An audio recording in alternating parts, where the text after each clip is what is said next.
বসে থাকে না, কোনো না কোনো উপযুক্ত জায়গায় সে পৌঁছাবেই, এবং যতই প্রতিবন্ধকতা আসুক। দেখুন আজকে কালিয়াচকে এত ছেলে মেয়ে শিক্ষিত, এত ডাক্তার, এটা কি করে সম্ভব? আমি এত কথা কেন বলছি, ধরুন আমি আসলে সেন্ট্রাল গভর্নমেন্টের রেলে চাকরি করেছি, মানে রেলের ড্রাইভার ছিলাম, প্রথম চাকরি। তারপরে ছেড়ে দিয়ে রেভিনিউ অফিসার হই WBCS গ্রুপে।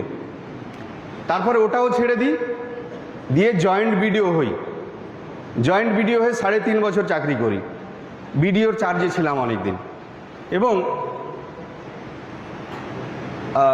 এই SRER, SSR, ইলেকশন এর সঙ্গে ওতপ্রোতভাবে জড়িত, ডেভেলপমেন্টের সঙ্গে জড়িয়ে আছে।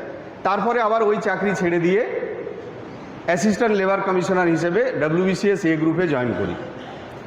এবং আমার এই জার্নিতে আমি মনে হয়েছে, ধরুন ব্যক্তিগত কথা বলছি, মনে কিছু করেন না, আসলে এটা মোটিভেশনের জন্য আমি বলছি। আমি কিন্তু শেরশাবাদিয়া কমিউনিটির একটা ছেলে এবং প্রত্যন্ত পিছিয়ে পড়া পরিবারের ছেলে। আমার না ছিল টাকা পয়সা, না ছিল কোনো নেতা, না ছিল কোনো বড় অফিসার যাকে ধরে আমাকে উঠতে হবে। তো আমার প্রধান শক্তি হচ্ছে যে আমার পড়াশোনা। আমাকে শিক্ষিত হতে হবে, আমাকে উপযুক্ত হতে হবে, আমাকে লড়াই করতে হবে, আমাকে কেউ দেবে না। সুতরাং আমার অধিকার আমি ছিনিয়ে নেব, এবং আমাকে যদি অধিকার পেতে হয় তাহলে আমাকে উপযুক্ত হতে হবে।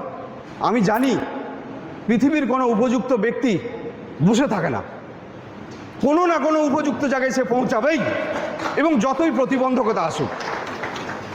এবং আমি চাই আমাদের ছেলেমেয়েরা, আমাদের জেনারেশনরা, তাদেরকে আসল লক্ষ্য হচ্ছে প্রথমে উপযুক্ত শিক্ষিত করা।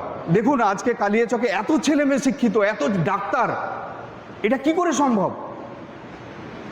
পড়াশোনা করেছে, রাত জেগে দিন জেগে পড়াশোনা করেছে, স্টাডি করেছে, প্রতিনিয়ত স্টাডি করেছে, তার ফল সে ভোগ করছে। আজকে এতগুলো ডাক্তার আমরা পাচ্ছি। তা আমি সেটাই বলছি যে আজকে আপনি যে কোনো সেক্টরেই যান না কেন, আপনাকে উপযুক্ত হয়ে যেতে হবে, এবং উপযুক্ত হয়ে গেলে কোনো প্রতিবন্ধকতা, কোনো বাধা আমাকে আটকাতে পারবে না।